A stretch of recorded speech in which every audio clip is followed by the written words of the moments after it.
you will feel better after it. All you're ever doing is putting off the consequences of what you know is coming. At some point, they're going to come. Face them head on. Face them on your terms.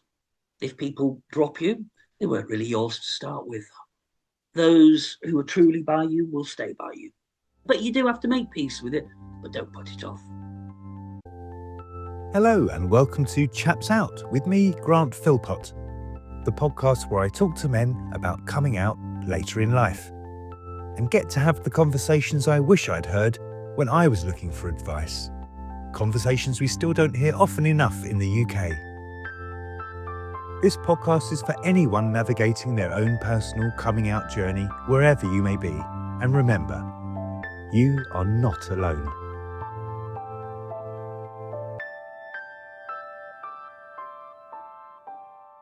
My guest today grew up in Harrogate in Yorkshire and worked at the Department for Work and Pensions from the age of 18 until deciding to change careers and follow his creative passion. And in his words, join the circus when he became a location manager and scout for film and television, which he's been doing now for the last 17 years. He's worked on some notable projects, most recently the successful BBC comedy series Amandaland. So it's a delight to welcome my guest to the Chaps Out podcast today, Martin Walker. Hi, Martin. Good to see you. Hello, thank you for having me. Well, thanks for coming on. It's brilliant to see you. When we were talking, we soon realised we had something in common, the Yes. entertainment industry. TV. Yeah. Tell us about some of the things you worked on that, we might have heard of. I mean, obviously, Amandaland's amazing. Well, that's the funny irony, because it's probably the most successful thing I've ever worked on, 17 years down the line. I've worked on so much stuff that people have never watched or watched once and disappeared. I've done a surprising number of foreign films, particularly Indian, 12, 14 of them. So I never see them. Yeah. And you work on things and everyone's giving their 100%. And then for whatever reason, it just doesn't land. Yeah. And then boom, this one down the years landed fantastically. So all of a sudden, the BBC had this hit IP, this hit show, but the lead wanted to go. So it was a gamble. Would it work again with somebody else as the lead? So we did just the pilot, and then they thought it was good enough, and then commissioned it. And then by about April or May, I was back on for the show proper, and then that got released tail end of 24, and then it was one of the most successful things the Beeb did that year, 7.6 million, which in this day and age is remarkable. So then they're just scurrying, automatically greenlit season 2, but it takes time to write. Yeah. You can't just pull these decent scripts out of a vacuum. So we didn't get going again until basically end of August, September, which meant we basically shot September to December, shortest days of the year, fighting sunlight, for episodes. We've got an episode set in July that was filmed in November. So we were forever fighting the weather, the rain, but that's TV. The Christmas episode was a big hit for them. There's no reason for anyone to think that, the series proper isn't going to hit. Don't know when that is. As I say, I become out of the loop once I've finished shooting it. I'm not part of Merman Television, getting it onto the screen. No. I just do the shoot. But I bet it's about April, May that the show airs, and I think you'll all enjoy it. They were funny scripts, and they played to what worked well in season 1. So there's a lot more Joanna Lumley. Great, which is fabulous, and what an absolute joy that lady turned out to be in Pleasure. She was everything we hoped she would be, and more. Isn't she just? Yes, I mean, I was saying to you, the last thing I did in TV was like a Joanna Lumley retrospective with the lady herself, and she just sat down with us for a few hours and just rattled off her career, faultless. I mean, there were no pickups. It was just, such a masterclass, whatever the equivalent is of just delivery, poise, phrasing, you name it, and it's like, wow, she really knows what she's doing. It's so good. So bringing that sort of caliber to an already brilliant cast. I mean, everyone in that cast is pretty firing on all cylinders, really. Yeah. So it's great, isn't it? So yeah, congratulations. It's good. Thank you. Yeah, As I yeah, say, it's an unexpected little treat yeah. to have a hit show finally under our belts. That is nice. Yeah, yeah. No, and what was the other something like Bollywood? Was that kind of Bollywood Oh, sort of stuff? Was loads. it? Yeah, actually, if you were Indian, you'd probably think I've got a fantastic career. I've worked with some of the very biggest Indian stars, and whenever they come over to the UK, yeah, they need somebody UK based to run. And Britain and Yeah. India, of course, have such a close relationship. We're very rule orientated here. We have big lead-in times. Health and safety has to be adhered to. Things plotted out and booked and signed off on. Yeah. Whereas their filming is literally turning up on the day and making it up. In Indian filmmaking culture, to have created on the fly off your own integrity on that day a fabulous scene is a great calling card for them, which is very different. So I'm supposed to be booking things out 2 weeks in advance, and Yeah. actually, I want to put the camera over there. Oh, you didn't say over there. You Yeah. said here. I've booked here. So anyone who's quite good at working with the Indians has to find that sort of magic line, know how far I can bend on their behalf, but Yeah. also know when to say, actually, no, you are completely going too far for Britain, and I'm not going to help you do that. And it worked, and they just kept coming back to me. So it's been like almost half of my work over my career has been Indian films, but I've also, Ukrainian, Brazilian, German, Right. a fixer. That's what they call them. Yeah. So another name for what I do is a UK fixer or a London fixer. Yeah. Yeah. Brilliant. All the permissions and Exactly. Parking, bases, catering, power. yeah. Oh, Somebody's got to know where they all are. yeah. Yeah. Gosh, I don't envy you on that one. Yeah, you don't find that hanging on the job centre shelf. It's something that you stumble into and then find actually it seems to suit my skill sets. And weirdly, as you mentioned, Department for Work and Pensions. I started my career admin. I started as an office junior, filing, delivering the letters, moved up to sort of casework, paying people their benefits, answering the telephone, sitting out on the counter. When I was like 21, do you remember Bread? Oh, yeah, of course. That was me, Yeah. people towering over me with tattoos. Where's my gyro? I'm sorry, sir, you had one already. But I tell you, what it taught me how to deal with the public. Deal Yeah. with the public if the public aren't happy, which Yeah. sometimes in filmmaking, sorry, you can't go down this road because we're filming. People get very cross. So good location people are actually very good diplomats, and we sometimes are called the diplomat of a film shoot. But yeah, so that change in sort of career and everything like that sounded like it came around the time that you decided to come out. So what sort of age were you when you decided to come out, and sort of how did that all kind of did it come to sort of a big head with changing and, changing jobs? Yeah, they basically happened at the same time. So I was 33. And you could say it had been coming for a while, and I would say I needed to convince myself that I was gay. And I guess the correct term is I am probably bi. I had girlfriends when I was younger, so I'm not 100% on the kid, at the far end of the Kinsey scale. But I'm a lot further on than half. And that just took a lot of time to make peace with. And then when I finally did make peace with it intellectually, I knew straight away I wasn't going to live in the closet. Yeah. The moment I knew I was going to do that, we had a family friend, husband of somebody. My mum was very into amateur operatics, music and staging, and that's been my entire life.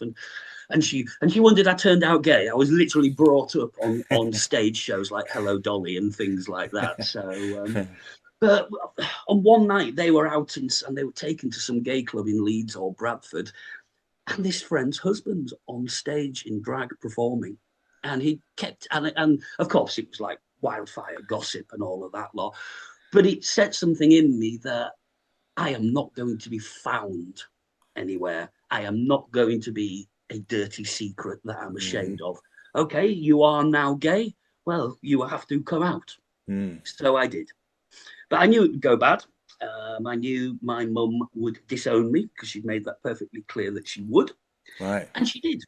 And I think that was one of the reasons that it took so long, because I knew pretty much 100% how this was going to end. And yeah, but 3 months later, she got back in touch. I think she realized she loved me more than her prejudices. And we end up having a new relationship now, which is a lot more open and very much more on my terms. Yeah. You know, I guess I had to mentally make peace with losing my mother. And I did. And then, you know, you don't go back to how it was before. No. There is a new power, not that I'm wielding it over her. But no, you know, there's only one opinion now in life that matters, and it's mine. Your opinion on how I should run my life is irrelevant. And I made that perfectly clear. So I have a good relationship on my terms. My dad and my brother, I was worried about my brother, and he just accepted it open arms. So he's got 2 boys of his own, and he said, you know, imagine it was Harry or Matthew who did that, and I wasn't that man. So yeah, and my dad, I knew my dad would be fine because he was always a tolerant, liberal man. But I knew mum wouldn't. But boom, yeah, 3 months later, you know, because I think she could see, because I am her son, I can be as bloody minded as she can. And I think she knew full well, right, that's it. And it wasn't coming back unless she made the effort, and she did. Oh, right. Well, big of her to do that, because it's funny that she grew up with all that, you know, like you say, all the theatre and stuff like that, Yeah. musical stuff, but there was still people that. Who were gay. Yeah. Even if they weren't particular, you know, they were very, now that I look back, there were all sorts of very camp men as the dancers and the singers playing dress up. Why the hell not? So yeah. It was a funny one. Well, that is tough, because you obviously, I think that's partly the reason why lots of people like myself, you know, stay in the closet, because you worry that you're going to disrupt the equilibrium of the life you have. And I cried into 21. I remember saying to her, I think I might be gay. And she said, you better not be. And I went back into the closet for 12 years. Oh, man. Yeah.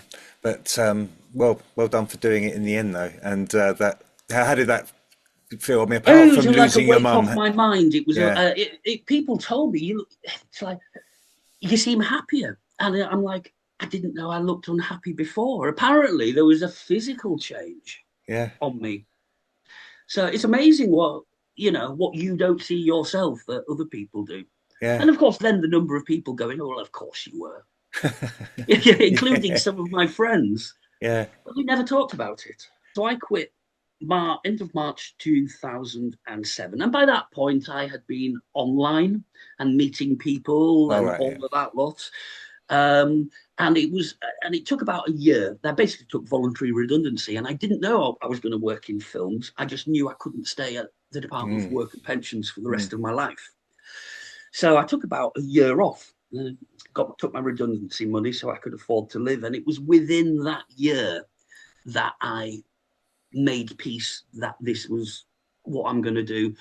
And at the same time, trying to work out what I'm going to do job-wise. So they really do both go literally hand in hand. Called it life laundry. I did my life laundry. I changed everything that needed to be changed. Yeah. And did it on my own terms, and I didn't care. I didn't care what anyone else thought. No. This was me now. Yeah, that's great. I think the first sort of domino or whatever it is in the whole sort of path for me was realizing that I shouldn't worry what other people thought, and that's the big revelation in life. That's the one, isn't it? I would say it's only yourself you owe it to. Yeah, and it's good that you knew. Well, not if it's good or not, but that you did know your mother's reaction, because obviously you'd brought it up when you were 21. But that was kind of interesting that you'd had time to, I guess, 12 years to process that's going to happen, which is kind of like an awful sort of thing to know, but that having that heads up was good for you to sort of be able to, She's an alpha woman, and she has been her entire life. Right. She ran the amateur dramatics. Everyone was in her orbit. I remember getting into trouble in primary school, and my head teacher, calling my mother in, and he called her a local celebrity. Oh, bet she loved that. Yeah, she probably did, actually. She probably did. But yeah, So yes, I always knew it was coming. Yeah, and good of your dad as well to be understanding. So is your brother older than He you? is. He's Yeah, 4.5 years older than me. right. And But so, he's quite an alpha fellow. Big rugby player, army, and all of that lot. You oh might yeah, traditionally think he would go the other way, but he didn't. Yeah, I thought I'd have trouble with mum and brother, and my dad would be fine. And then my brother was perfect. so growing up then, when you were younger, I mean, at school and stuff like that, how was it for you? I mean, were there people out or anything like that when you were at school, or No, they weren't. I'm 52, so my school years were 85 to 90, and I went yeah, to a church school in ah, North Yorkshire. I couldn't be far removed from any sort of cosmopolitan yeah, lifestyle than the upbringing I had. yeah, And then I didn't think I was, even mm, though certainly as I got towards sort of 15, 16, the things happened. mm, And yet I still wouldn't say I was. As I said, I was a straight guy who'd had a gay experience, which of course we all know what that means, but yeah, that's just, but this is the time of Section 28. This is yes, the time of the end, Margaret Thatcher and all of that lot, mm, strong conservative. Yeah, and pre-internet. yeah, yeah, And as I yeah, was saying, I'm not a super camp man, so it was very easy to hide. It's mm, very easy to ignore. mm, There were plenty of girls who were interested in me, and I must mm. admit they all made the first move, not me. It was just, nice. Yeah, so it's almost like I didn't have to do anything about it, No, other than in the back of my mind. And then at 17, I discovered raving, yes, and yes, I became a little raver at the yeah, height of raving, yeah, which again, it's complete displacement activity. And yeah, I did every drug under the sun and had the most wonderful time yeah. without ever getting laid once. It wasn't really a sexual environment. It was all more. It wasn't. It It was was, hedonistic. yeah, You were playing with yeah, your emotions and yeah. everything, but no, it wasn't. No, there were people weren't. It wasn't like the old nightclub thing where people were hitting Getting on off with people each and other buying on the them. floor. They were all No, too busy dancing to be everyone was getting just off with each smiling other. a lot, Yeah, gurning, and yep. yeah, falls to the floor. All the rest of it. No, I mean, I loved all that myself. It was just great, and still, But there were some gay clubs that were very yeah, good dance clubs as well. yeah, yeah. In Leeds, we had a wonderful club called Speed Queen. And I used to go to that a few times for the music. Mm, But there were a lot more gay people there, and, yeah. and occasionally getting off with each other, which of course always fascinated me. But ultimately, I was there with my mates and the music. Yeah, that's very interesting that that sort of time that there wasn't really a lot of sort of getting off and stuff like that. So, but you did So it also was have, easy to park. It was easier to park it in there during those times, yeah, and. But after a good 10 years of raving or whatever, the novelty's slightly beginning to wear off, yeah, and you can feel it bubbling up. I'll tell you one of the most depressed moments, Millennium, yes, 12 o'clock. yeah, And we went to, and I used to go to these fabulous raves during the 90s, but then, my friends, they were all starting getting partners and moving away. And we ended up in just some bar in Harrogate at the Millennium, and then boom, 12 mm, o'clock. And everybody turned to their partner and kissed. And I remember just being stood there in the middle mm, of the dance floor. And that's probably the most lonely. And I feel that set a little fire. And it might have taken 7 years, but I do feel that was something's wrong and you mm, need to address this, mm, which is roughly in line with the internet starting, or at least starting for me, when mm, it became sort of, I guess you'd call it overground, when your average family, the yeah, Virgin package and all of that lot, buy your router, your AOL CD that you'd put in and make that yeah, noise and all of that lot. So, as soon as I got on the internet in my family, because I was still living at home back then, it was exploring films, and in yeah, particular, The Lord of the Rings, my favourite film ever. yeah, So they were all casting and beginning to start shooting then, and joining some very early forums, gay ah, forums, less even porn sites, but mm, forums. And it was there that I realised that you could be gay without being super camp. So in terms of partners and that, male partners, have you had much experience with boyfriends or anything like You that? know what? No, because I try not to do regrets, but I think I'm a little bit ruined. For I don't particularly need a partner. I've been on my own too long. That's what it is. I miss having somebody. Perhaps when I go on holiday, I go on holiday on my own because I've got no one else to go with. Same with the cinema and stuff. But most of the time, I don't. I've got my friends. I've got my work. I've got my films, my massive TV. I'm pretty satisfied. I don't miss it apart from key times. But I do think I'm probably a little bit ruined. I'm probably, I've been doing it this way for 30 years, and then somebody comes in and I've tried. I've briefly been out with people and stuff, and then work takes over. That's the downside of the job, is it's all encompassing. Yeah.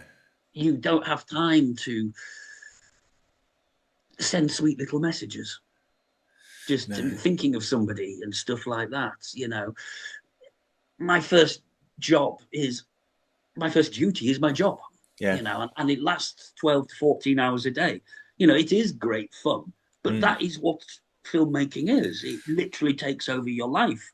I can't join any clubs or have any pastimes because I never know if I'm going to have 7 o'clock on a Monday free. There's a very good chance I won't. And it's the same with dating. You can't, have a really long day, a heavy day. I just want to come home. Yeah. Curl up on the sofa, put the TV on, have a beer and a smoke and go to bed and then start again. And it's not very conducive to keeping a partner, is that? The one thing I do regret, and I've never been able to commit to, is having a dog. I love dogs, and I've never been able to have a dog because I would love a companion like that. But again, it's like you say, you don't know if you're going to get a phone call saying, we're up in Manchester for 3 days or 3 weeks, or going over to film abroad or whatever. And you can't.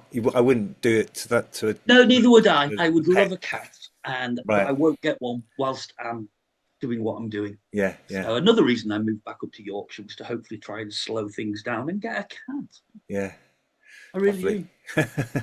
I will eventually. It'll all work out. I'll figure it out. Yeah, lovely part of the world. I haven't been up there for a while, but green and rolling. It is. It's lovely. Yeah. Well, one of the reasons I moved out of London, I was missing green. So you got a good gay scene when you were down in London. Were you sort of quite active? I did for about the first 2 years. So sort of 08, 09, 2010, I absolutely enjoyed and took advantage of that. And well, that's in line with me coming out. So, I got to go to heaven, and I got to go to bathhouses and saunas and stuff like that. Had some dates and stuff, and was quite promiscuous and thoroughly enjoyed myself. Did a few prides as well while I was out there. Yeah, I enjoyed Pride. I enjoyed Pride on an evening because it turned very much into a rave. And I recognised it really well. A lot of messy people having a great time. Yeah, that sounds good, because I haven't been to one yet. I only came out a year ago, so I'm still very much, and I was still, it was all, everything was just sort of fitting into place, and I was still telling people. So I kept missing all the Pride. Every weekend there'd be a Pride, and I was like, I've missed another one. I just need to get in the diary and just check when they're coming up, so I don't miss any. Because get yourself down to Soho, and because then start, especially if it's a nice day. Yes, they'll start bringing the sound systems out onto the pavements and close the roads down, and then you can just, well, it's a wall of people, but every bar's got their own music, and if you want a bit more poppy, a bit more gay, that'll be there. But I found a place and they were throwing out baggers and old school. I'm like, I'm staying here, right, and a couple of straight friends went with me and had a wonderful time because it's very tolerant and accepting. It was a party. Brilliant. Well, that sounds like carnival, really. It's got that sort of vibe to it, which is what you want. So, more respectable during the day, floats and families and all of that lot. But come 7, 8, 9, then the drink starts flowing. And other things. But I was a little old then. I'm not quite as I don't do all the drugs now, but No. a few well-timed vodka and tonics, and you can Yeah. almost believe that you're back at a rave again. But yeah, I'll definitely try and aim to get up there for one of those ones, I think, because I mean, obviously there's local ones as well, but they're not quite the No, same no. sort of thing, are they? So, London's the daddy, really, and yeah. they do it well. They're used to doing it well. It's a bit like Notting Hill; they will close down that whole area. Yes, yes. So what's it like up there, though? Where you are, is there, Leeds is very good. yeah, Leeds has a very good pride. Has a small but pretty decent mm, gay area. mm, Some really good bars and clubs, and it's been there for a long time. It's very much part of Leeds. Same with right, Manchester and Canal Street. And I've been to Manchester as well. In fact, probably the first proper boyfriend I had was out of the Stockport way when I first came out, and he took me to Manchester Pride yeah, and took me to the carnival. yeah. And so being out in like your career and stuff like that, I mean, I guess you don't sort of feel like you have to watch your back or worry too much about Not in the how film you, industry. no, One thing I am probably very glad that I came into it in my 30s, yeah, because I was a complete little addict in my teens and 20s. And I probably wouldn't have coped, probably would have mm, lost my job, probably been off my face or something when I didn't. But by the time I came in my 30s, I sort of done everything. I didn't feel the need to be doing coke all the time and stuff like that. mm, I know a lot of people do. Coke's a bad one, yeah, because we yeah, do such long hours and get such little sleep. yeah, yeah, It's a crutch. But again, having faced addiction in my teens and 20s, I knew where that road led. oh yeah, But I wouldn't have known that in my early 20s. I probably would have had a very different career and experience if I'd mm, got into this at the same time that I was also experimenting and mm, all of that lot. So, I regret on one hand coming out late, but I also am pleased it gave me a stability yeah. um, that quite a lot of other colleagues, mental stability that a lot of other people didn't seem to have. No, you're right. So, in terms of coming out, then, I mean, have you got any advice? So it's always nice to see if there's any sort of stuff that you could sort of pass on. If anyone was watching this, listening to this, and thinking about coming out or in two minds of whether to stay in the closet, because is there anything that you would sort of urge anyone to do? Do you know what? Yes, and I think it's probably the most simple piece of advice. You will come out. You will feel better after it. All you're ever doing is putting off the consequences of what you know is coming. At some point, they're going to come. Mm, Face them head on. Face them on your terms. If people drop you, they weren't really yours to start with. mm, Those who are truly by you will stay by you. And they did. And they did. Yeah, but you do have to make peace with it, but don't put it off. mm. That's all I would say. I know it's terrifying. By God. But like a bungee jump or a skydive, sometimes you've just got to jump Yeah, yeah, and trust that you will land. yeah. But it's easier said than done. God, don't I know that.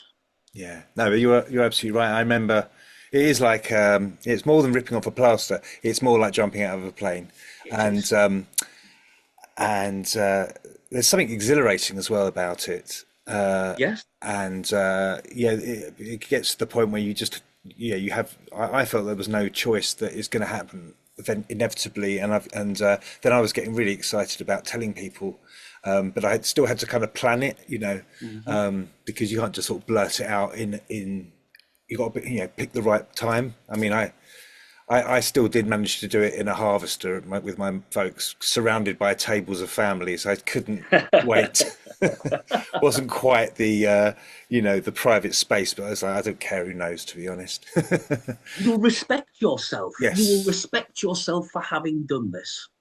Yeah. And that's no bad thing. Yeah. Being at peace with yourself. So it's fair to say that you don't regret coming out, even though you fell out with your mum. Yeah. It would have been nice to have done it a few years earlier, late 90s. I was probably ready then, Yeah. but I hadn't been given the confidence of being able to talk to other people, which was what the internet allowed me Yeah. in these forums. Yeah. I To think it just helps. chat and to read, as they call it, lurking, when you sit and read. Oh yeah. But Yeah. it was a revelation. You can be gay, but you don't have to want pink fairy wings and makeup. No. I mean, I was inspired by Gen Z, the younger generations, who are, and a Generation Alpha. They're kind of, Yeah. It's it's second not a place to big them. deal. It's not Not it's a big not a deal. thing. And yeah, I think I was talking to someone about the toxicity of previous generations is diluting. So, we're probably one of the last toxic generation. Yeah. Your millennials, then they're almost out of the woods, and now, and so it's only the previous generations that are probably, imparting some of that sort of fear, or what's going to be the outcome of you coming out, like your mother saying to you. Mm. And so hopefully in time it won't be a thing at all coming out, and Although I do worry about creeping Christian fundamentalism getting back into it, or any religious fundamentalism. I am hearing things that I haven't heard for 10, 15 years coming back out into the public discourse. yeah, there's a lot You have of to fight. I guess it's a fight you always have to fight. Otherwise, they will take it away from you again. yeah, that's learning from history. It's like right wing extreme, all the Yeah. horrible stuff that's been going on in the last couple of years or so. Yeah, But that's my fear going forward. that Is yeah, that hard fought victories have been undone. yeah, definitely. But anyway, let's hope not. Let's hope that it continues this sort of thing, and what we're doing now is some sort of anachronism, like this kind of old-fashioned sort of thing of having to come out. One day they'll go, remember when people used to come out? Yeah, wouldn't that be nice? Yeah, yeah. I mean, how much further we come? At least, we're not living in a time of, being arrested or Yeah, jailed for it. Well, certainly not in this country anyway. yeah. Unfortunately, yeah, it's still, prejudice all around the world Yes, there is. exists. But yeah, probably time to wrap up. But before we do, I'd love it if you could just give me a little teaser of what you want to be talking about in the complimentary podcast, Chaps Out Culture. And you've got some films, right, that you might Well, we want were to talk about. talking the big one, Angels in America, Mm, which was an absolute revelation to me. I mean, film and TV has always been my thing. It's why I've ended up doing what I do. So I was always drawn to TV shows and films. And, I remember watching probably in the 90s. They'd be like Channel 4 and BBC Two, and they'd be on late at night at mm, 11 or 12 o'clock. The dramas like The Fruit Machine, and Orange is the Only Fruit, and things like that. And I was drawn to them. mm, I'm off to a flame, which all makes sense now. And then, saying it was probably about 2000, 2001, I saw a trailer for what looked like a supernatural drama called Angels in America. The trailer had Emma Thompson as an angel hanging over somebody's bed mm, going, the millennium is coming, watch for the skies. And it's got Meryl Streep and Al Pacino in it. I'm like, oh my God, this is fantastic. And then when I watch it, it is the most searing take on AIDS in America. mm, And it's the sort of hallucinations. It's from the horrible drugs. That's where all the mm, angels and the ghosts and things like that are coming from. And it was searing. It left mm, fire on my brain. It really did.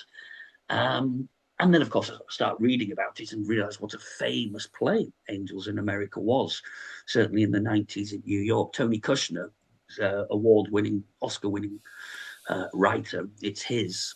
right, And right. then, but as I say, I wasn't drawn to it because I thought it was gay. I thought it was just going to be a great special effects Just blockbuster. look And then good. just turned out Yeah. to be fab. And I can't recommend it enough. It is a fabulously acted, searing drama with some wonderful, fantastical effects and a killer cast. Yeah, it's amazing cast. When I was watching the trailer, it was like, wow, that's Yeah. You know, it's the first time I discovered Anything with Patrick Pacino in Wilson. it. Yeah.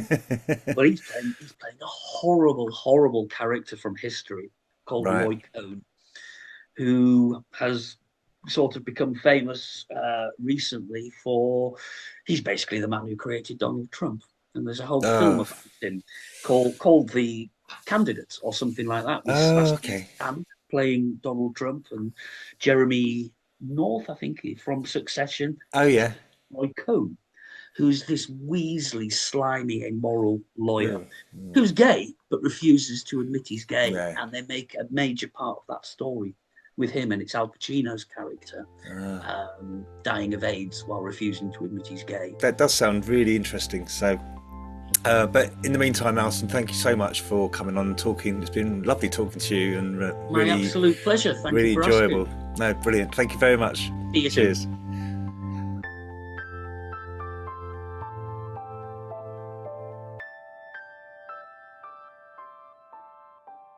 Thanks again for listening to Chaps Out, and to Martin for coming on and sharing his story. Martin saw his coming out as a reset and described it as a complete life laundry. He talked of the moment when he realised that there's only one opinion now in life that matters, it's mine. And that once he accepted who he was, he said, "I knew straight away I wasn't going to live in the closet."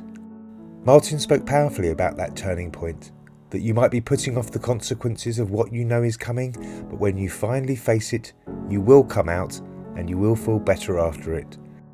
And perhaps most reassuring of all, those who are truly by you will stay by you. If this conversation resonated with you, always remember that you are not alone. And please subscribe to Chaps Out wherever you listen, so you never miss an episode, along with episodes of our companion podcast, Chaps Out Culture. And please also rate and review. It helps the podcast reach the people who may need to hear it. And please follow us on YouTube, TikTok and Instagram. If you like what we're doing, you can donate on the link in the bio. Your support will help with running costs and keep these conversations flowing.